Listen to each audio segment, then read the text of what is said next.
할렐루야, 여러분 반갑습니다. 오늘 하나님의 말씀은 느헤미야 5장 1절에서 19절 말씀 살펴보기로 하겠습니다.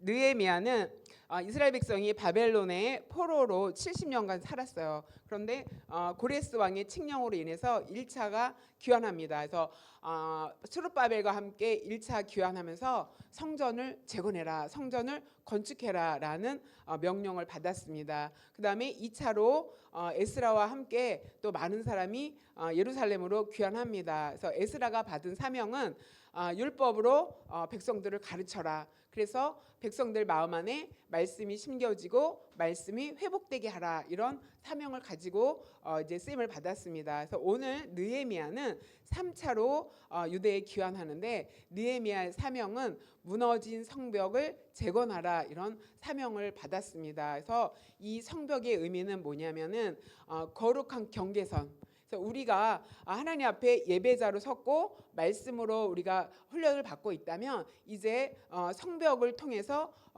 거룩한 경계선을 가지고 있어야 될 줄 믿습니다. 그런데 이스라엘 백성들이 아직 그 예루살렘 그 도성의 둘레 전체에 성벽이 무너져 있었어요. 그래서 느헤미야가 그것을 세우기 위해서 파송을 받아서 왔습니다. 그래서 이렇게 우리도 우리 삶에도 영적인 성벽이 둘러 있어야 된다. 그것은 세상과 우리 하나님 사이의 경계를 이루는 거룩한 지표다. 여러분의 무너진 그 성벽이 있다면, 또 말씀의 성벽, 또 기도의 성벽이 무너졌다면 오늘 다시 회복되어지는 시간이 되시기를 소망합니다. 두 번째, 이 성벽 재건의 의미는 뭐냐면은 그 영적인 보호의 울타리.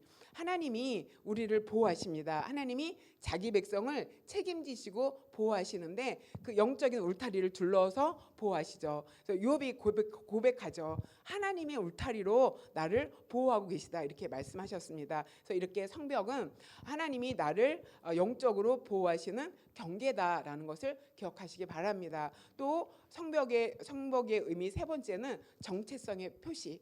나는 하나님의 자녀입니다 라는 정체성의 표시입니다. 자, 이렇게 느헤미야가 성벽을 재건하기 위해서 예루살렘에 왔습니다. 그래서 느헤미야는 하나님 앞에서 일하는 사람이다라고 볼 수가 있어요. 그러면 오늘 느헤미야를 통해서 하나님 앞에서 일하는 사람은 어떤 사람인지 한번 살펴보기로 하겠고요. 저와 여러분도 하나님 앞에서 일하는 사람인 줄 믿습니다. 아멘.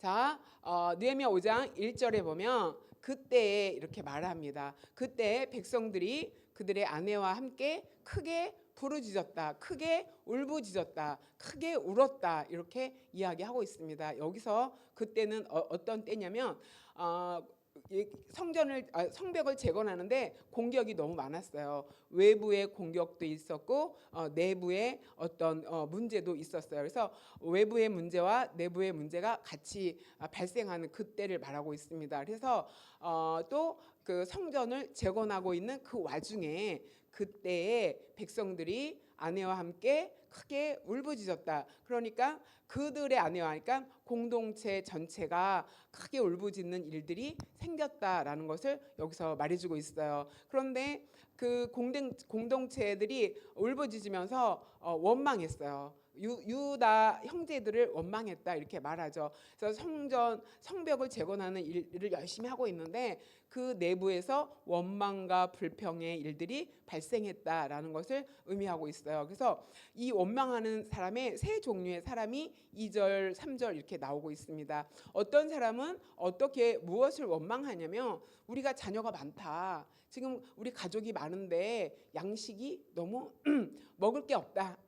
경제적인 활동을 잘 할 수 없었던 그런 상황인 것을 알 수가 있어요. 그래서 먹을 게 없다, 가족이 많은데. 그렇잖아요. 우리가 주님의 일을 하는 것도 중요하지만 우리 집에 쌀독에 쌀이 있어서 먹고 사는 데는 지장이 없어야 된다라고 우리가 생각하잖아요. 그런데 주의 성벽을 막 재건하고 있는데 그 가정 경제가 너무 없고 무너졌다라는 것을 의미하고 있습니다. 그 다음에 어떤 사람은 말하기를 또 뭐라고 얘기하냐면 우리가 밭과 포도원과 집이라도 저당을 잡혀야 되겠다. 이렇게 저당 잡혀서 이 흉년에 곡식을 얻어야 되겠다 이렇게 이야기하고 있어요. 그러니까 내가 밭이나 집이나 포도원은 그 생활 터전이잖아요. 그 터전을 저당 잡혀서라도 음식을 얻어야 되는 그런 환경적인 어려움이 있었다, 경제적인 어려움이 있었다라는 것을 의미하고 있어요. 그러니까 그 여기서 보면 흉년이 들었다 이렇게 말하죠. 흉년이 들었다 하는 것은 자연재해가 있었다. 농사를 지었지만 자연재해로 인해서 수확이 많지 않았다. 그것을 말하고 있고요. 또 하나는 이렇게 꼬아야 되고 저당 잡히니까 빚을 지게 되잖아요. 빚을 지는데 잘 사는 유대인들이 고리 대급 이래갖고 이자를 높이 받는 거예요. 그래서 이자를 많이 받아서 착취하니까 점점 더 어려운 일이 생겼다 이렇게 볼 수가 있어요. 그 다음에 성전을 재건하는 일에 열심히 하느라고 생업에 신경 쓰지 못해서 쌀이 떨어지는 그런 어려운 일을 당했다. 이런 일을 당하니까 어떻게 됐다? 많은 사람들이 울부짖었다라고 여기서 이야기하고 있어요. 그 다음에 세 번째 어떤 사람은 이렇게 말해요. 우리 밭과 포도원으로 돈을 빚내서 저당 잡혀서 세금을 냈다 이렇게 이야기합니다. 그러니까 높은 세금. 이 세금은 유대에서도 내가 국민으로서 세금을 내야 되지만 페르시아 그 제국에도 내가 세금을 내야 되거든요. 이중으로 세금을 내야 되는데 그 세금이 생각보다 높게 책정이 되니까 구조적인 모순으로 인해서 세금을 내기가 버거워서 저당을 잡혀서 빚을 내서 세금을 내는 그런 어려움이 이 유대인 가운데 내부에 문제가 생겼다라는 것을 의미하고 있습니다. 그 다음에는 5절에 뭐라고 얘기하냐면은 불평등의 문제가 생기는데 우리의 육체도 우리 형제 육체, 유대인 육체와 똑같다. 그러니까 내 육체랑 잘 사는 사람 육체나 똑같다. 나도 유대인이고 못 사는 나도 가난한 나도 유대인이고 부자인 너도 유대인이다. 우리는 똑같다. 그다음에 나의 자녀와 그 부자인 그 가정의 자녀도 똑같다. 그런데 경제적으로 어려우니까 내 자녀가 종으로 팔려갔다. 이게 너무 속상한 거예요.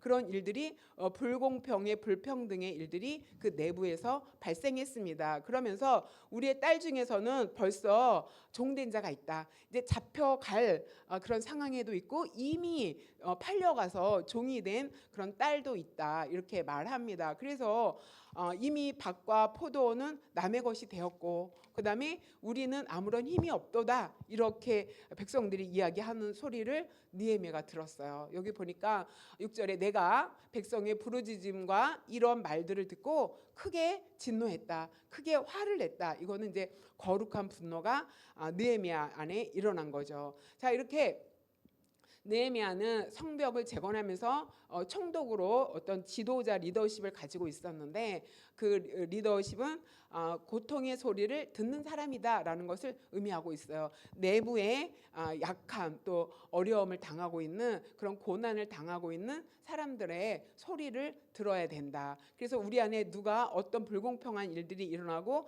어떤 어려움을 겪고 있는지 귀를 기울여서 함께하는 시간을 가져야 될 줄 믿습니다.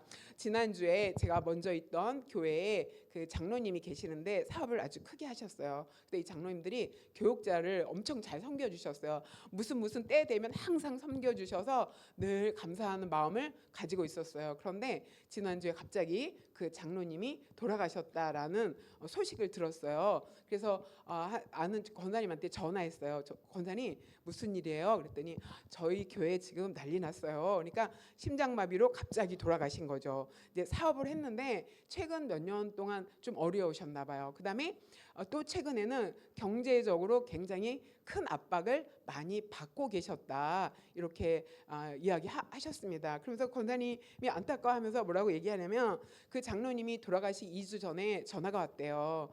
권사님 이렇게 돈 좀 빌려줄 수 있냐? 이제 전화를 받았는데 이제 있으면 이제 막 이렇게 구워드릴 수도 있는데 막 내가 구워서 빌려드려야 되나 이런 마음이 드니까 이제 마음이 너무 어려운 거죠. 내가 이렇게 구워서까지 이렇게 드려야 되나 어떻게 하나 막 이렇게 갈등이 많았죠. 갈등이 많았는데 그 다음 주에 교회에서 장로님 얼굴을 딱 마주쳤대요. 딱 마주쳤는데 너무 미안해갖고 너무 죄송합니다. 이랬더니 그 장로님 얼굴이 뭔가 이렇게 다 초연하는 얼굴, 뭔가를 다 이렇게 내려놓은 얼굴을 이렇게 하면서 아 그러셨어요, 괜찮아요 이렇게 하셨다는 거예요. 그리고 그 다음 주에 이제 돌아가신 거죠. 그러니까 이 권사님이 속으로 너무 마음이 아프고 내가 그까진 거 좀 꼬서라도 내가 좀 드렸어야 되는 거 아닌가, 내가 그것도 못했나. 그리고 그 마지막 길이 너무 안타까우니까 다 같이 안타까워하면서 정말 마음이 아니다. 지금 우리 교회 그 직분자들은 다 너무 잘 알고 있고 굉장히 큰 헌신을 하신 분이거든요. 엘리베이터 설치 뭐 나서서 하고 막 이렇게 정기 사업을 많이 하셨는데 갑자기 물질적으로 너무 사업적으로 어려우니까 막 그 얼굴도 뭐 살이 너무 빠지셨다 막 이런 얘기도 많이 들었었거든요. 근데 그런 경제적인 어려움, 사업에서 문제가 생기다가 갑자기 돈 문제 때문에 돌아가셨다는 생각이 들기도 해요. 그런 고통을 겪다가 돌아가셨다라는 소리를 들으니까 좀 너무 죄송한 거예요. 늘 감사한 마음이 있었는데, 그리고 그 권사님도 내가 그것도 못 해줬나, 그래갖고 우리 교회 지금 분위기가 장난이 아니에요 막 이러면서 다 깊은 슬픔에 빠져 있다 이렇게 이야기하는 소리를 들었습니다. 그래서 우리 지체 안에, 우리 가정 안에 이렇게 뭐 경제 문제든지 건강의 문제라든지 이렇게 내 힘으로 감당할 수 없는 그런 문제가 발생할 때 마음이 너무 어렵잖아요. 그렇게 어려운 지체들의 소리를 듣고, 여기 보니까 느헤미야가 그랬죠. 내가 부르짖음의 소리와 그들의 말을 듣고, 이렇게 듣는 귀가 열리기를 소망합니다. 그래서 따뜻한 말이라도 우리가 위로할 줄 알고 함께 할 줄 아는 그런 시간이 필요하다. 그러니까 내부에 우리가 하나님 앞에 이렇게 성벽을 재건하려고 나섰잖아요. 주님의 일을 나섰는데 경제적으로 어려울 수도 있다. 그렇잖아요. 우리는 주님의 일 하면 다 잘 되겠지라고 생각하는데 과정인데 어려움을 당할 수도 있다. 그럴 때 함께 갈 줄 아는, 또 그 어려움의 소리를 듣는 귀를 가진 사람이 되어야 된다라는 것을 여러분이 꼭 기억하시기 바랍니다. 아멘. 그 다음에는 내가 그 소리를 듣고 노하였으나, 여기서 노하였다는 것은 누구에 대하여 노하였냐면은 그들에게 비싼 이자를 준 사람에게 노한 거예요. 그런 귀족들에게, 그다음에 그 방백 관리들에게 노했어요. 그런데 7절에 보니까 노했는데 그 노한 것을 그대로 이렇게 행동으로 나타내지 않았다. 뭐라고 말하냐면 깊이 생각했다 이렇게 얘기를 해요. 화가 나는데 화가 나면 확 질르잖아요. 그런 거 그러니까 이건 또 정의로운 거니까, 이거 옳은 거니까라고 확 바로 화를 낼 수가 있는데 화내지 않았다. 그러니까 감정이 일어났는데 감정대로 행동하지 않았다. 어떻게 행동했다? 깊이 생각했다 이렇게 얘기해요. 그 문제에 대해서 심사숙고했다. 감정으로 발설하지 않고 지성으로 생각하면서 이것을 냉철하게 어떻게 처리해 나갈까라는 심사숙고하는 과정이 있었다라는 것을 여기서 말해주고 있습니다. 우리도 믿음 생활을 하거나 사회생활을 할 때 이렇게 화가 나는 일이 있을 수 있어요. 그럴 때 그대로 내가 정당하다고 해서 화를 내는 것이 아니라 깊이 생각하는 저와 여러분이 되시기를 소망합니다. 그 다음에 귀족들을 꾸짖었고 그다음 민정 관리들을 꾸짖었다 이렇게 말하고 있죠. 자, 그러면서 뭐라고 꾸짖었냐면, 왜 꾸짖었냐면은 너희가 형제들에게 높은 이자를 취했다. 그래서 지금 우리 형제들이 너무 어려워하고 있다. 그러니까 정당하게, 아니면 성경에는 이자 받지 말라 이렇게 되어 있거든요. 그런데 그 어려운 것을 자기의 이익의 기회로 삼은 거예요.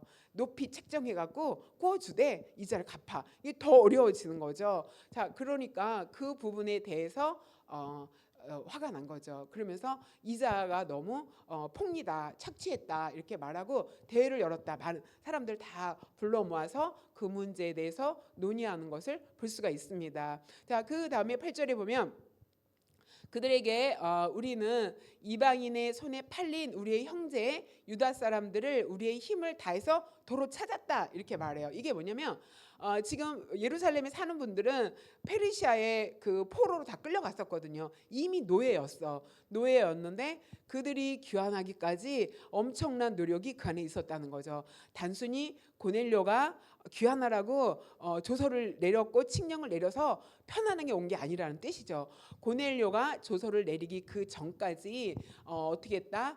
우리가 노력을 했다. 그들을 힘을 다해서 이 노예 생활을 벗어나려고 노력했다. 그래서 그 노예를 벗고 종살이를 벗어서 자유민으로 예루살렘 내 나라로 돌아왔는데 돌아와 보니까 내부에서 또 그 안에서 물질 문제로 노예를 삼는 일들이 일어난 거예요. 그러면서 어떻게 너희가 우리 형제를 팔고자 하느냐, 노예로 삼으려고 하느냐 이렇게 말하는 거예요. 그래서 우리의 손에 또 팔리고, 그러니까 같은 유대인끼리 종이 되어지는 거죠. 어떻게 그런 일을 행할 수가 있냐 이렇게 말했더니 거기에 모였던 사람들이 잠잠해서 할 말이 없었다.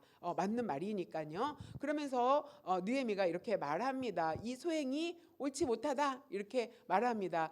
그 다음에 그렇게 우리 안에서 노예로 팔면은 대적 이방 사람들이 비방한다. 그것 봐라 하면서 비방할 거리를 우리가 제공하는 거다 이렇게 말하고 있어요. 그 다음에 하나님 앞에서 하나님을 경외하는 가운데 행하는 것이 아니다. 그러니까 하나님의 말씀에 노예 삼지 말아라, 이자 받지 말아라 라고 말씀으로 규정했는데 말씀을 어기는 거다 이렇게 말하고 있어요. 그래서 느헤미야는 공의를 실천하는 사람, 공의를 행하는 사람이었는데 말씀에 위배되는 그들의 행동에 대해서 말씀을 기준으로 가지고 이거 잘못됐다라고 지적하는 모습을 볼 수가 있습니다.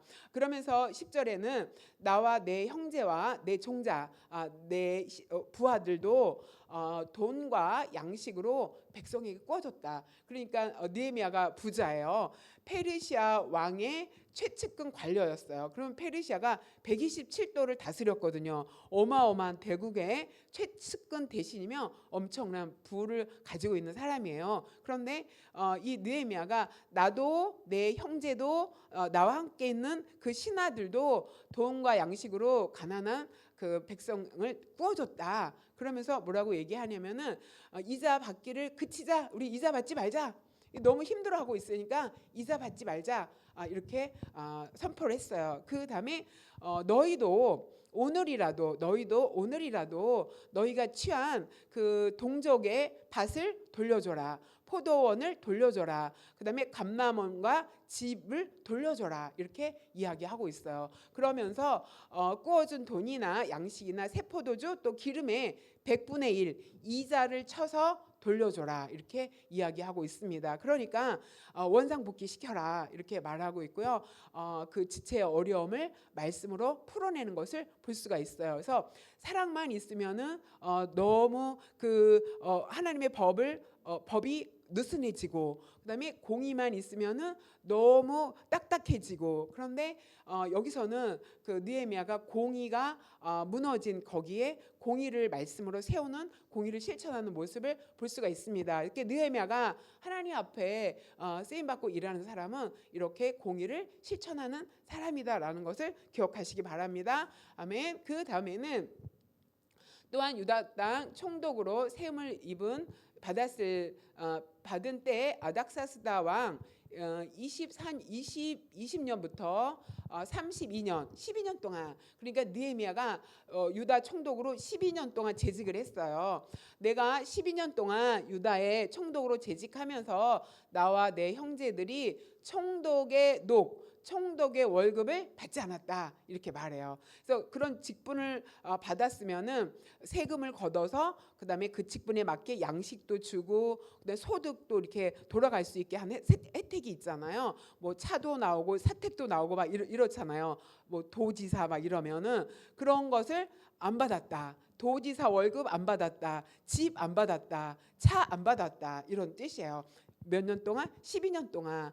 그러니까 느헤미야는 자기를 희생하는 사람이라는 것을 볼 수가 있어요. 느헤미야는 자기를 먼저 자기가 희생하는 지도자의 모습을 보여주고 있다라는 것을 볼 수 있어요. 그러니까 내가 권리가 있는 거잖아요. 받을 권리가 있는 거잖아요. 그런데 권리를 포기했다. 이거는 꼭 마치 예수님의 모습과 같습니다. 예수님이 바울이 예수님을 표현할 때 그 빌립보서에 뭐라고 표현하냐면은 예수님은 하나님과 본질상 똑같다.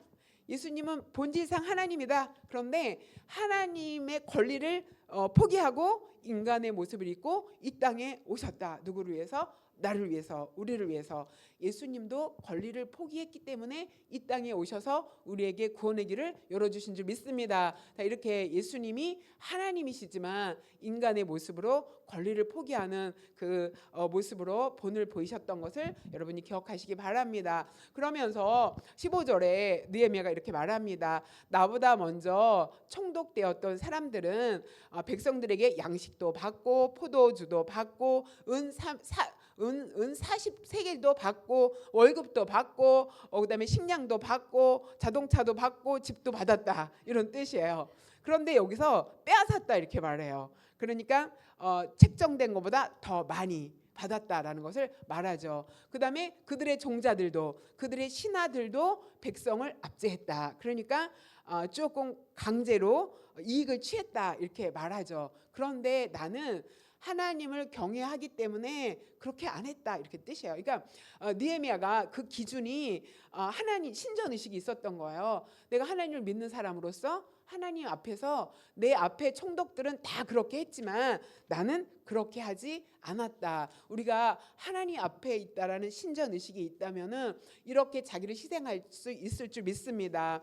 요셉이 하나님 앞에서 내가 어떻게 범죄하리요, 이렇게 신전 의식이 있어서 그가 죄의 자리에 가지 않았던 것처럼 저와 여러분도 신전 의식을 갖고 살게 되기를 소망합니다. 그래서 그렇게 행하지 않아요. 그런데 이제 하나님이 기준이 아니면 이것 정도야 하고 권리로 생각할 수도 있잖아요. 그런데 하나님을 의식하니까 그렇게 살지 않았다. 그러면서 그렇게 받지 않았을 뿐 아니라 성벽 공사에 내가 힘을 다했다 이렇게 말해요. 성벽을 재건하는 일에 내가 할 수 있는 힘을 다했다. 그다음에 여기에 땅을 사지 않았다 이렇게 말해요. 그러니까 권력을 사용해서 그 권력으로 어디 신도시 개발 먼저 다 하잖아요. 우리 너무 잘 알잖아요. 맨날 뉴스에 나오잖아요.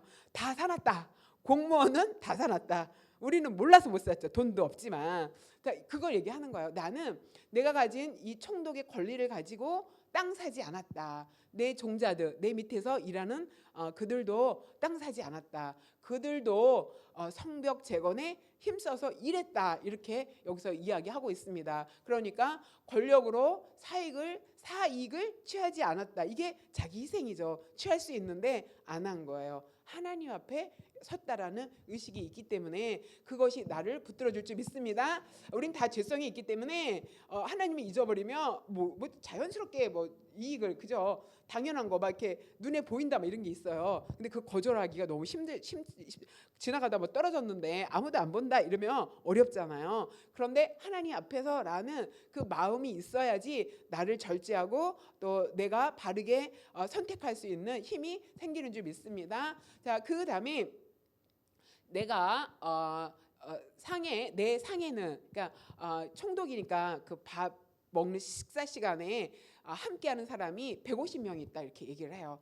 유다 사람들, 이렇게 앞둔 고위직들이었겠죠. 그 사람들과 함께 150명이 아침마다 같이 밥을 먹었다. 150명 외에도 주변에 있는 이방 족속들 중에서도 내 식탁의 자리에 나온 사람이 있다 이렇게 말해요. 그리고 나를 위해서 매일 소 한 마리가 필요하고 그 식사를 위해서 소 한 마리가 필요하고 살찐 양 6마리가 필요하고 닭도 많이 필요하고 열흘에 한 번씩 각종 포도주도 필요했다. 그러니까 하루 그 식사값이 어마어마했겠죠. 사비로 감당했다 이런 뜻이에요. 그 뒤에 보면 뭐라 그러냐면 그런 150명 이상이 밥을 먹는데 내가 총독의 녹을 요구하지 않았다. 내가 월급 받지 않았다. 사비로 감당했다. 그래서 제가 이거 묵상하다가 아니 12년 동안 150명이 넘게 아침마다 밥을 먹었는데 월급도 안 받고 말이 되냐. 제가 연구했습니다. 이거 이상하다. 뭐 12일도 아니고 12년이라 했죠. 12년. 그래갖고 이제 제가 조사를 좀 해봤더니 어떻게 나오냐면은 굉장히 재벌이다 이렇게 나와요. 그 페르시아의 최측근 신하면은 페르시아가 127도를 다스리는 나라였잖아요. 어마어마한 재벌급의 부자다. 그 다음에 페르시아에서 파송을 받았기 때문에 유다에서는 이렇게 세금을 걷어서 살해를 안 했지만 페르시아에서 보조금이 왔다. 재정 보조가 있었을 거다. 이렇게 이야기하고 있습니다. 그러니까 여기서 없어도 다른 곳에 수입원이 있었다. 그것으로 이제 녹을 요구하지 않아도 150명 이상의 밥을 먹을 수 있었다. 12년 동안 먹을 수 있었다. 그렇게 이야기하고 있습니다. 그런데 거기 이유가 내가 그 총독의 권리를 요구하지 않은 것은 백성의 부역이 중함이다. 백성이 일하는 것도 힘들고 사는 것도 빡빡하고 어려운 것을 내가 알기 때문에 요구하지 않았다. 그러니까 백성의 삶을 잘 들여다보는 사람이죠. 그래서 그들의 어려움을 알고 직접 재건하는 일에 나서기도 했지만 자기를 희생하는 그런 모습을 보여준 리더십을 가지고 있었다는 것을 볼 수가 있어요. 자, 그랬다면 그 나의 희생과 헌신은 어디서 보상을 받을 것인가 막 이러잖아요. 또 우리가 열심히 주님의 은혜로 헌신하다가 인간은 보상 심리가 발현이 되거든요. 막 내가 막 퍼주기만 하고 내가 쏟아내기만 하면 어느 날인가 그 받고 싶은 마음이 있거든요. 그런데 그래서 12년 동안 이렇게 부었으면 느헤미야도 인간인데 보상 심리가 있을 텐데 어떻게 했을까 봤더니 19절에 이렇게 나오죠. 내 하나님이여, 내가 이 백성을 위해서 행한 모든 일을 기억해 주십시오. 하나님께 의탁하는 거예요. 하나님, 제가 이렇게 일했습니다. 하나님, 제가 그 착취를 금지시켰습니다. 기억해 주십시오. 이 백성을 회복시키는 일에 공의가 서도록 제가 열심히 했습니다. 하나님, 제가 한 일 기억해 주십시오. 성벽 재건을 위해서 외부의 공격과 내부의 어떤 문제들 때문에 힘들었는데 내가 끝까지 감당했습니다. 내가 가질 수 있는 권리 포기했습니다. 이런 거죠. 그 다음에 내가 헌신한 일들 하나님 기억해 주십시오. 사람에게 기억해 달라고 하지 않았습니다. 누구에게 기억해 달라? 하나님께 기억해 달라고 하나님 앞으로 가져가게 되기를 소망합니다. 히스기야가 병이 들었어요. 그래서 이사야 선지자가 네가 곧 죽을 것이다 이렇게 선고를 받았어요. 그랬더니 히스기야가 문을 닫고 벽을 향하여 기도했다 이렇게 장면이 나오거든요. 거기서 히스기야가 뭐라고 기도했냐면 하나님, 지난날 내가 하나님 앞에서 행한 선한 일을 기억하여 주시옵소서 이렇게 기도했어요. 그래서 히스기야가 어떤 선한 일을 행했냐면 그 우상을 철폐하고 말씀을 가르치는 일을 하고 막 이런 일을 대대적으로 종교 개혁을 행했거든요. 그런 일을 하다가 이제 병이 들어서 죽게 돼서 하나님 앞에 나가서 하나님, 제가 행한 그 선한 일 기억해 주십시오라고 기도했을 때 하나님이 다시 이사야를 보냅니다. 그래갖고 바르죠. 뭐 무화과 나무가 뭐 바르죠. 그 상처에 발라서 10년이나 그 수명이 늘 연장되는 그런 은혜를 누렸습니다. 자, 이렇게 히스기야도 자기 하나님 앞에서 행한 일을 하나님 앞에 가지고 나가서 하나님이 기억해 주기를 위해서 기도했듯이 느헤미야도 하나님 앞에 가지고 나가서 하나님, 내가 이렇게 헌신하고 이렇게 섬겼습니다.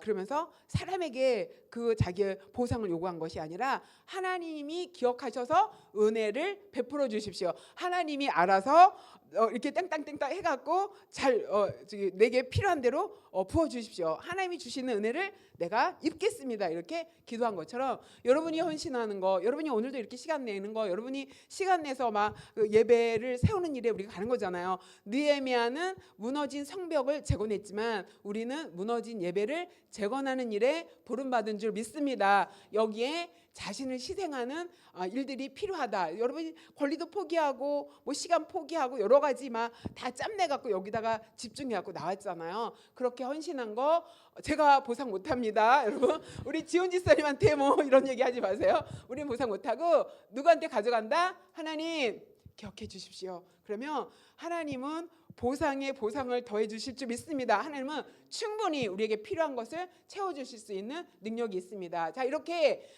내가 희생할 수 있는 것은 하나님이 내가 하신 일에 대해서 채워주실 수 있는 능력이 하나님 앞에 있으니까 희생할 수 있는 거예요. 느헤미야도 그래서 하나님 앞에 희생할 수 있었습니다. 자, 우리가 이렇게 예배 사역을 앞두고 있는데 이렇게 하나님 앞에 나와서 우리 안에 어려운 사람의 일들을 또 귀담아 들을 줄도 알아야 되죠. 그다음에 말씀과 공의가 세워지는 일에 우리가 힘쓰기도 하고 내가 할 수 있는 그런 것을 내어놓고 권리도 포기하고 하나님 앞에 의식을 갖고 공동체 유익을 위해서 희생할 줄 아는 저 여러분 되시길 소망합니다. 그러면 채워주시는 분은 하나님이실 줄 믿습니다. 하나님이 곳간의 문을 열어서 여러분의 창고가 가득하도록 채워주실 줄 믿습니다. 하나님께 받으시기를 소망합니다. 자, 이 시간 말씀을 생각하시면서 함께 기도하는 시간을 갖도록 하겠습니다. 하나님, 아픔을 가진 자의 소리에 귀 기울여서 위로하는 자가 되게 하여 주시옵소서. 또 주님의 말씀이 세워지는